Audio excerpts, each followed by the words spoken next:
Il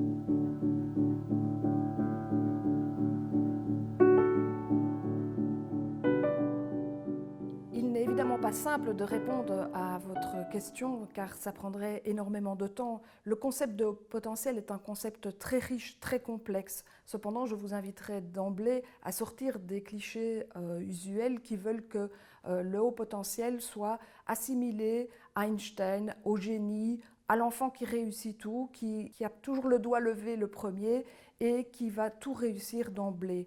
En fait, il faut surtout comprendre que ce sont des enfants qui ont un fonctionnement cognitif radicalement différent. Ils vont fonctionner ce qu'on appelle en arborescence, c'est-à-dire qu'ils vont poser énormément de questions et c'est à partir de ces questions qu'ils vont pouvoir aborder le contenu que l'on va vouloir leur apprendre ou qu'ils vont aborder tout simplement le monde.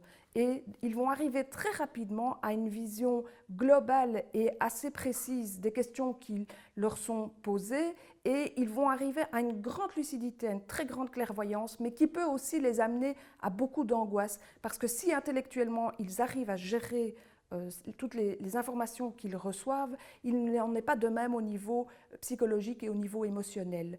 Cependant, je voudrais insister pour dire que ces enfants ne présentent pas plus de pathologies que dans la population classique, pour autant que l'environnement puisse prendre en compte leurs besoins spécifiques. Et là, c'est vraiment très important.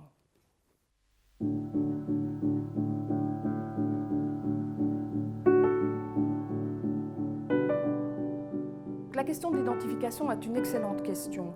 Il est intéressant, bien évidemment, de pouvoir identifier les personnes qui sont en difficulté. Ça n'aurait aucun sens de faire une identification de tous les hauts potentiels. Vous avez certaines personnes à haut potentiel qui sont pleinement épanouies, elles ne savent même pas qu'elles sont à haut potentiel et n'ont pas besoin nécessairement de le savoir. Par contre, les enfants qui sont en grande difficulté, que ce soit au niveau social ou au niveau scolaire, et qui présentent des caractéristiques du profil des personnes à haut potentiel, peuvent nécessiter une identification de manière à ce que l'on puisse poser clairement un diagnostic et si possible en élargissant ce diagnostic avec la théorie des intelligences multiples, de manière à recevoir des outils pour pouvoir répondre à leurs besoins et améliorer leur épanouissement. Parce que le tout est bien entendu un travail en vue de l'épanouissement et de l'intégration de ces personnes dans un système scolaire, social et personnel.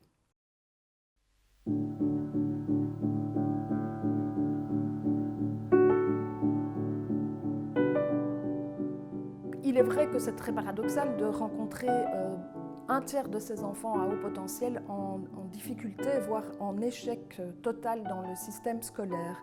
Alors, il faut bien comprendre qu'il y a une partie qui est inhérente à leur propre fonctionnement et une partie inhérente au fonctionnement du système scolaire. Tout l'enjeu sera évidemment de pouvoir rapprocher l'enfant à haut potentiel dans son fonctionnement du système scolaire et demander également au système scolaire de venir s'adapter quelque peu à ces enfants qui sont en grande difficulté à certains moments pour une petite partie de la population des enfants à haut potentiel. Il faut bien comprendre que ces enfants n'ont pas développé le sens de l'effort, de la persévérance et n'ont pas appris à apprendre. Ils ont fonctionné de manière tout à fait intuitive. Ils n'ont pas développé ce que l'on appelle de la métacognition. Pour ce qui est des facteurs inhérents au système scolaire, le système scolaire a été bien entendu développé pour des enfants qui pensent de manière séquentielle, de manière linéaire et de manière assez convergente, alors que le haut potentiel, lui, aborde les choses de manière transversale, de manière globale et de manière plutôt créative. Donc si l'on reprend les facteurs inhérents aux enfants et les facteurs inhérents au système, on comprend mieux comment on peut amener ces enfants à s'adapter et à s'intégrer dans le système scolaire pour avoir un parcours qui leur permette de s'épanouir.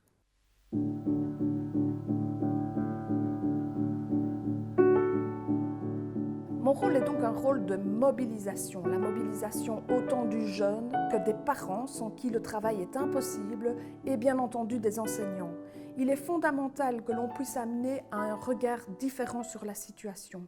Je dirais que mon rôle est un rôle de prévention primaire qui va permettre de changer de regard, d'amener la personne à créer une réelle alliance avec le jeune afin de le mobiliser autour de sa scolarité pour que tous les pans de sa vie s'en ressentent et s'épanouissent.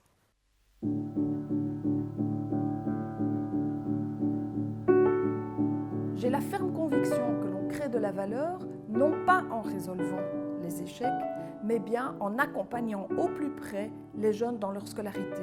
C'est ainsi que j'ai choisi d'être au plus proche d'eux en créant les ateliers de soutien scolaire spécifiques pour les hauts potentiels. C'est en fait une combinaison judicieuse de méthodologie, de coaching et surtout aussi d'études supervisées.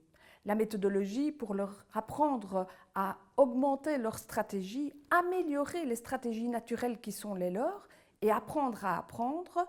Le coaching pour pouvoir mieux se connaître et mieux connaître les autres, de telle sorte qu'ils augmentent leur intelligence intrapersonnelle et interpersonnelle, et aussi le coaching familial qui permet de travailler en synergie et d'impliquer les parents dans ce travail, cette implication étant vraiment indispensable.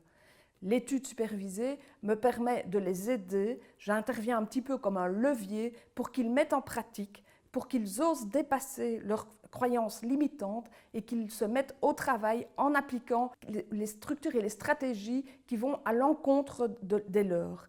Et ils vont progressivement se rendre compte combien ils entrent dans la spirale positive.